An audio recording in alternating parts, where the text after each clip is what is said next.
علیکم ورحمۃ اللہ وبرکاتہ نحمدہ ونصلی علی رسولہ الکریم اما بعد۔ آج کی کلاس میں آپ کا خیر مقدم ہے۔ کتاب التوحید باب نمبر 10 آج کی کلاس میں ہم شروع کریں گے۔ تو باب کا عنوان ہے لا یذبح للہ بمکان یذبح فیہ لغیر اللہ۔ تو اس عنوان کا مطلب یہ ہے کہ لا یذبح للہ، ذبح نہیں کیا جائے گا اللہ کے لیے اس جگہ پر جہاں غیر اللہ کے لیے ذبح کیا جاتا ہے، یعنی جس جگہ پر غیر اللہ کے لیے جانوروں کو ذبح کیا جاتا ہے، قربانی پیش کی جاتی ہے، اس جگہ پر اللہ رب العالمین کے لیے قربانی پیش کرنا یا جانور ذبح کرنا جائز نہیں ہے۔ اس چیز کے سلسلے میں ہمارا آج کا باب آیا ہے۔ تو باب کی شروعات اللہ رب العالمین کے اس قول سے ہو رہی ہے۔ سورہ توبہ کی آیت نمبر 108 ہے۔ اعوذ باللہ من الشیطان الرجیم، بسم اللہ الرحمن الرحیم۔ لا تقم فیہ ابدا لمسجد اسس علی التقوی من اول یوم احق ان تقوم فیہ رجال یحبون ان یتطہروا واللہ یحب المطہرین۔ تو سورہ توبہ آیت نمبر 108، اللہ رب العالمین کا فرمان ہے لا تقم فیہ ابدا، آپ اس میں ہرگز کھڑے نہ ہوں، آپ اس میں کبھی بھی کھڑے نہ ہو۔ لمسجد، وہ مسجد جس کی بنیاد پہلے دن سے ہی تقوی پر ہو، زیادہ حقدار ہے اس بات کی کہ آپ اس میں کھڑے ہوں۔ وہ مسجد جس کی بنیاد پہلے دن سے ہی تقوی پر رکھی گئی ہے، وہ اس بات کے زیادہ حقدار ہے کہ آپ اس میں کھڑے ہو۔ فیہ رجال، اس میں ایسے لوگ ہیں جو پاکی کو پسند کرتے ہیں، پاکی حاصل کرنے کو پسند کرتے ہیں۔ واللہ یحب المطہرین، اور اللہ تعالیٰ پاکی حاصل کرنے والوں کو یا پاک صاف لوگوں کو پسند کرتا ہے۔ تو یہاں پر جو ہے دو چیزیں ہیں، ایک تو یہاں پر ایک مسجد کی بات ہو رہی ہے، دوسرا یہاں دو مسجدوں کی ایکچولی بات ہو رہی ہے۔ یہاں پر کہا آپ صلی اللہ علیہ وسلم کو حکم دیا گیا ہے لا تقم فیہ ابدا، آپ اس میں ہرگز کھڑے نہ ہوں۔ تو یہ کیا قصہ ہے؟ تو بات ایسی تھی کہ منافقین نے ایک مسجد تیار کی تھی، اور مسجد تیار کرنے کا ان کا مقصد یہ نہیں تھا کہ اس مسجد میں اللہ رب العالمین کی عبادت کی جائے، اللہ تعالیٰ کا ذکر کیا جائے، نماز ادا کی جائے، یہ مقصد نہیں تھا، بلکہ ان کا مقصد تھا کہ مسلمانوں میں کفر کو پھیلایا جائے، ان کے درمیان پھوٹ ڈالی جائے، مسلمانوں کے خلاف سازشیں کی جائے۔ تو اس نیت سے انہوں نے ایک مسجد بنائی تھی، اور اس مسجد کو جو ہے انہوں نے آپ صلی اللہ علیہ وسلم کے سامنے یہ عذر پیش کیا کہ موسم خراب ہو، بارش ہو یا سردی ہو، تو جو مسلمان کمزور ہیں یا بیمار ہیں ان کو زیادہ دور نہ جانا پڑے، زیادہ تکلیف نہ ہو، اس لیے ہم نے یہ مسجد بنائی ہے، اور آپ جو ہے کسی وقت آ کر ہماری اس مسجد میں آپ نماز پڑھا دیجئے تاکہ ہمیں برکت حاصل ہو۔ تو یہ چیز آپ صلی اللہ علیہ وسلم کو یہ ریکویسٹ ان لوگوں نے نبی کریم صلی اللہ علیہ وسلم سے کی۔ تو اس وقت اللہ کے رسول صلی اللہ علیہ وسلم غزوہ تبوک کے لیے نکل رہے تھے، تو آپ نے ان کو یہ پرومس کیا کہ ابھی تو پاسبل نہیں ہے، لیکن جب میں وہاں سے واپس آؤں گا تو اس کے بعد میں اس مسجد میں آ کے نماز پڑھا دوں گا۔ تو یہ جو مسجد تھی، چونکہ اس کا اصل مقصد اللہ کی عبادت نہیں تھی بلکہ مقصد جو ہے فتنہ فساد پھیلانا، کفر پھیلانا تھا، تو اس وجہ سے اللہ رب العالمین نے اللہ کے رسول محمد صلی اللہ علیہ وسلم کو وہاں پر جا کر نماز پڑھانے سے روک دیا۔ اللہ تعالیٰ نے یہاں فرمایا لا تقم فیہ ابدا، اس میں ہرگز کھڑے نہ ہونا۔ تو یہاں پہ کھڑے نہ ہونا یعنی کہ نماز کے لیے جماعت کرنے کے لیے کھڑے نہ ہونا۔ تو اللہ رب العالمین نے آپ صلی اللہ علیہ وسلم کو صاف منع کر دیا کہ اس مسجد میں آپ کو نہیں جانا ہے، کیونکہ وہ مسجد تقوی کی بنیاد پر بنائی نہیں گئی ہے بلکہ اس کے اپوزٹ کام کے لیے بنائی گئی ہے۔ تو ایسی جگہ پر آپ کا جانا جائز نہیں ہے، اس لیے آپ ہرگز نہ جائیے گا۔ تو اللہ کے رسول صلی اللہ علیہ وسلم کو صاف طور پہ یہ حکم دیا گیا تھا۔ تو یہ جو مسجد ہے، اللہ رب العالمین نے جب حکم دے دیا تو اللہ کے رسول صلی اللہ علیہ وسلم وہاں پر نہیں گئے، آپ نے نماز نہیں پڑھائی، بلکہ آپ نے صحابہ کرام کو بھیج کر اس مسجد کو توڑوا دیا، اس کو ختم کروا دیا، تاکہ وہ ایسی چیز باقی ہی نہ رہے جہاں پر جا کر مسلمانوں کے خلاف سازشیں کی جا سکے، یا پھر ایسی مسجد جو نام کی مسجد ہو جہاں پر اللہ کا ذکر نہ کیا جا رہا ہو، تو اس چیز کو آپ نے ختم کر دیا۔ تو اس مسجد کو مسجد ضرار کہا جاتا ہے، اس کا نام، اس کو تاریخ میں اگر آپ دیکھیں تو یہ اسی الفاظ سے مشہور ہے، مسجد ضرار کے نام سے۔ تو اس کے بعد جو ہے اللہ رب العالمین نے آگے فرمایا کہ وہ مسجد جس کی بنیاد شروع دن سے ہی تقوی پر رکھی گئی ہو، یعنی وہ مسجد جو تقوی کے ساتھ بنائی گئی ہو، جس کا مقصد صرف اللہ رب العالمین کو یاد کرنا، اس کی عبادت کرنا اور اسی کا ذکر کرنا ہو، جب کہ یہ مسجد بنی ہے تاکہ اس میں جا کے اللہ تعالیٰ کو یاد کیا جا سکے، اللہ کا ذکر کیا جا سکے، صلاۃ ادا کی جا سکے، جو اس خالص نیت اور تقوی کے ساتھ جو مسجد بنی ہے، وہی اس بات کی حقدار ہے کہ اللہ کے رسول صلی اللہ علیہ وسلم وہاں جا کر صلاۃ ادا کریں۔ تو اس سے مفسرین کا اختلاف ہے اس سلسلے میں۔ بعض مفسرین کہتے ہیں کہ یہاں پر مسجد نبوی کی بات ہو رہی ہے، کہ مسجد نبوی کی بنیاد اول یوم سے تقوی پر رکھی گئی ہے، اس لیے یہاں پر مسجد نبوی کی بات ہو رہی ہے۔ اور بعض علماء کا کہنا ہے کہ یہاں پر مسجد قباء کی بات ہو رہی ہے۔ قباء بھی ایک جگہ تھی مدینہ کے قریب میں ہی، وہاں پر بھی ایک مسجد بنائی گئی تھی، تو بعض لوگ کہتے ہیں یہاں پر اس مسجد کی بات ہو رہی ہے۔ تو علماء کا یہ کہنا ہے کہ جو بھی مسجد اس نیت کے ساتھ بنائی گئی، تقوی کے ساتھ بنائی گئی، تو وہ یہاں پر اس کو مانا جا سکتا ہے۔ مسجد نبوی بھی کو بھی اس مانا جا سکتا ہے، اور مسجد قباء کو بھی مانا جا سکتا ہے، کیونکہ دونوں ہی مسجدیں تقوی کی بنیاد پر بنائی گئی تھی۔ اس کے بعد آگے جو ہے یہاں پر کچھ لوگوں کی تعریف کی گئی ہے۔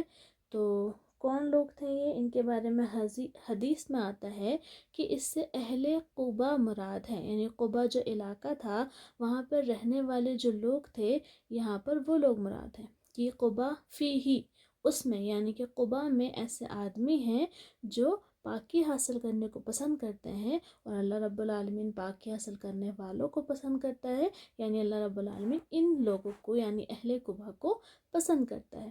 تو کیوں اللہ رب العالمین ان کو پسند کرتا تھا، اس کی کیا وجہ تھی؟ تو اس کے سلسلے میں حدیث میں آتا ہے کہ اللہ کے رسول صلی اللہ علیہ وسلم نے اہل قباء سے پوچھا تھا کہ اللہ رب العالمین نے آپ کی طہارت کی تعریف کی ہے، تو آپ ایسا کیا کرتے ہیں؟ تو ان لوگوں نے جواب دیا تھا کہ ہم پتھر کے پیچھے پانی کو استعمال کرتے ہیں۔ پتھر کے پیچھے پانی کو استعمال کرنے کا کیا مطلب تھا؟ مطلب یہ تھا کہ وہ لوگ استنجا، یعنی جب واش روم سے قضاء حاجت سے فارغ ہوتے تھے تو وہ پتھر کے پیچھے پانی یوز کرتے تھے۔ تو اس زمانے میں جو ہے ایسا ہوتا تھا کہ عام طور پہ جو ہے پانی یوز نہیں کیا جاتا تھا، اب ریگستانی علاقہ تھا، پانی کی قلت تھی، تو پانی یوز نہیں کیا جاتا تھا وہاں پہ زیادہ۔ کبھی استنجا کے لیے پانی یوز ہوتا تھا، کبھی کچھ لوگ پتھر یا ڈھیلا یوز کرتے تھے۔ تو پتھر یوز کرنا مٹی کے ڈھیلے یوز کرنا طہارت کے لیے، استنجا کے لیے جائز ہے۔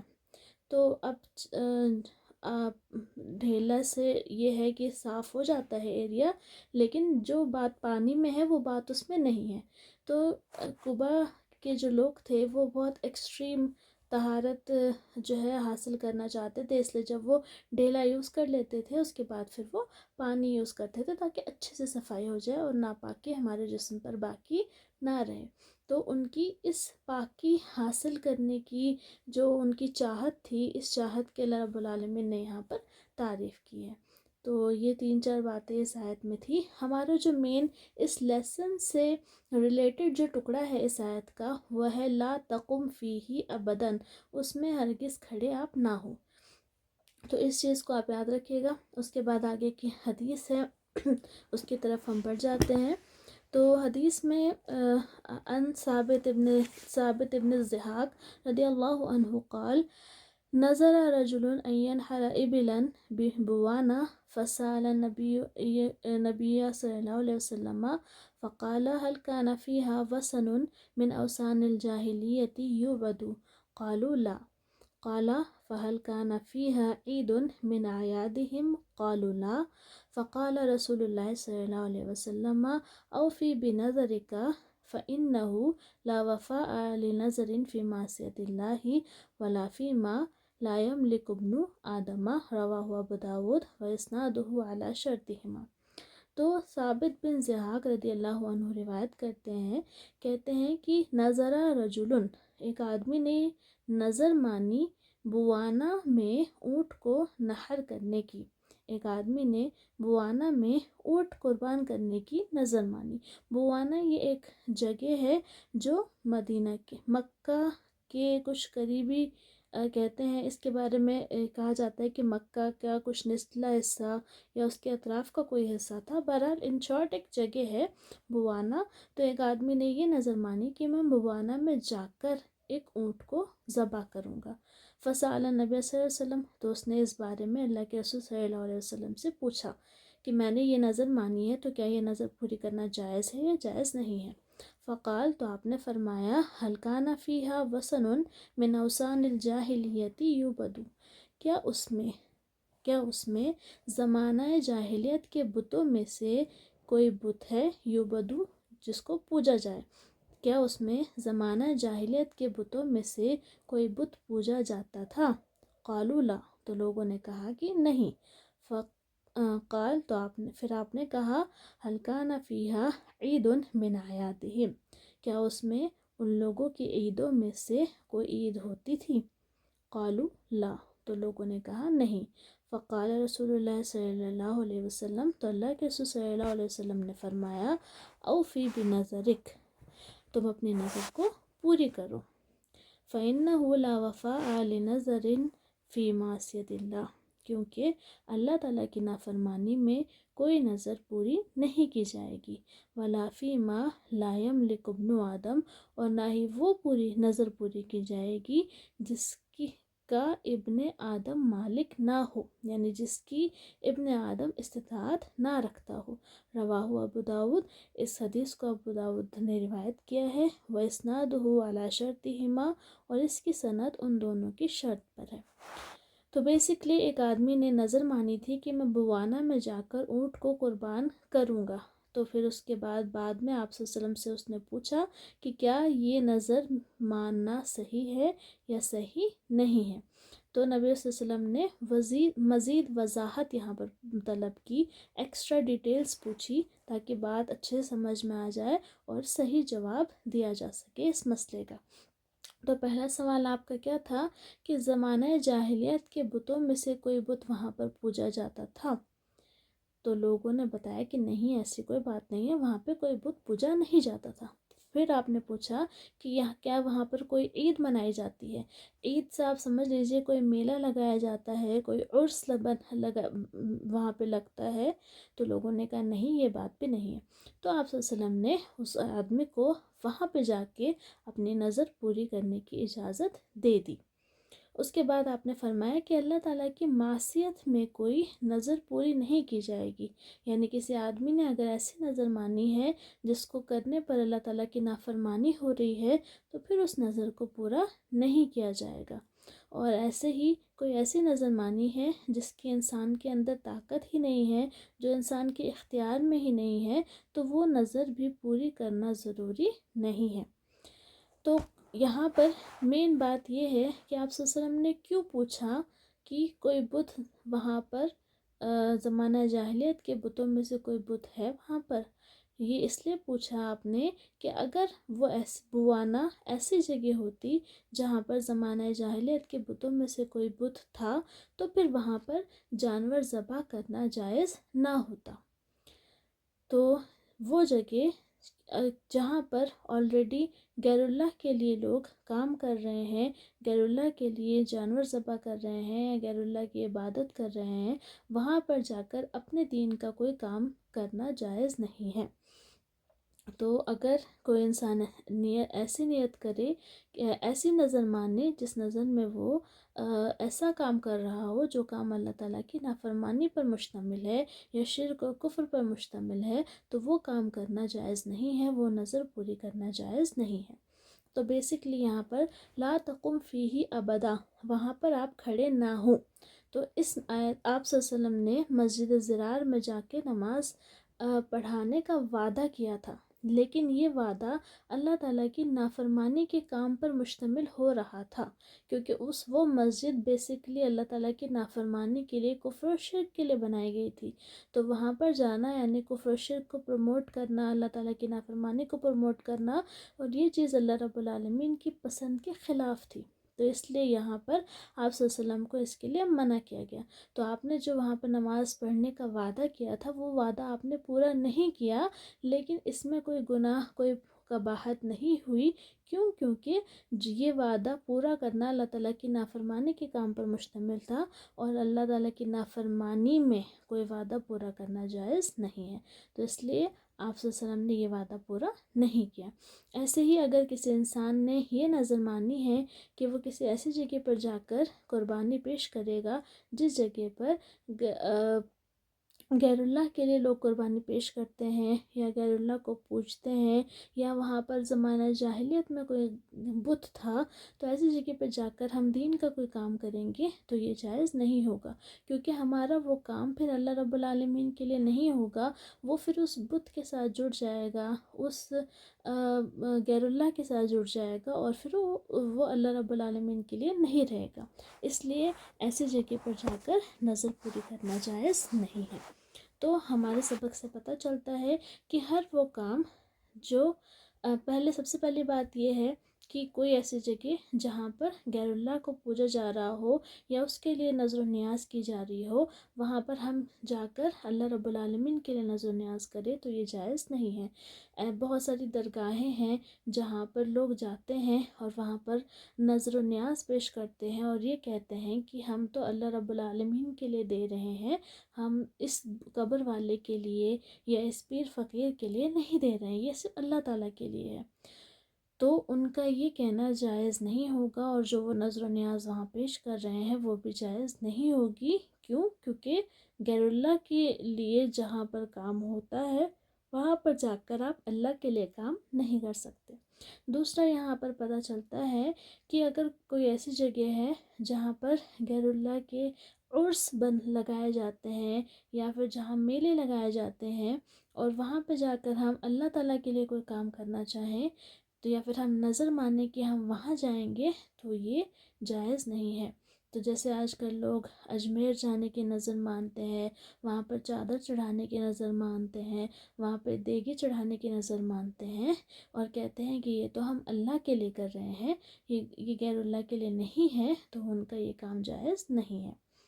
تیسری چیز یہاں پتہ چلتی ہے کہ اگر انسان نے کوئی ایسی نظر مانی ہے جس کو پورا کرنے میں اللہ تعالیٰ کی نافرمانی ہو رہی ہے، تو پھر وہ نظر پوری کرنا جائز نہیں ہے۔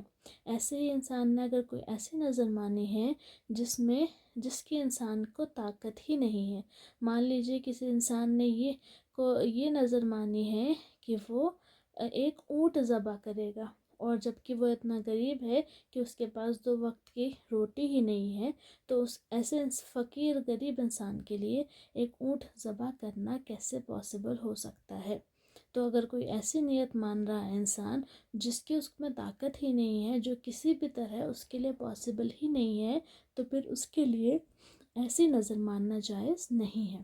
اور ایک بات یہ ہمیں اس حدیث سے پتہ چلتی ہے کہ اگر کسی انسان نے کسی سے کوئی سوال کیا ہے تو صحیح جواب دینے کے لیے مزید ڈیٹیلز جاننا یہ ضروری ہوتا ہے، اور اگر مزید ڈیٹیلز جاننے کے لیے انسان سوال کرنے والے سے ہی کچھ سوال کر لے تو یہ جائز ہے۔ تو اس طرح کی ساری باتیں ہمیں اس سبق سے پتہ چلتی ہے۔ آج کی کلاس کو ہم یہیں پر ختم کرتے ہیں، انشاءاللہ اگلی کلاس سے ملاقات ہوگی۔ السلام علیکم ورحمۃ اللہ وبرکاتہ۔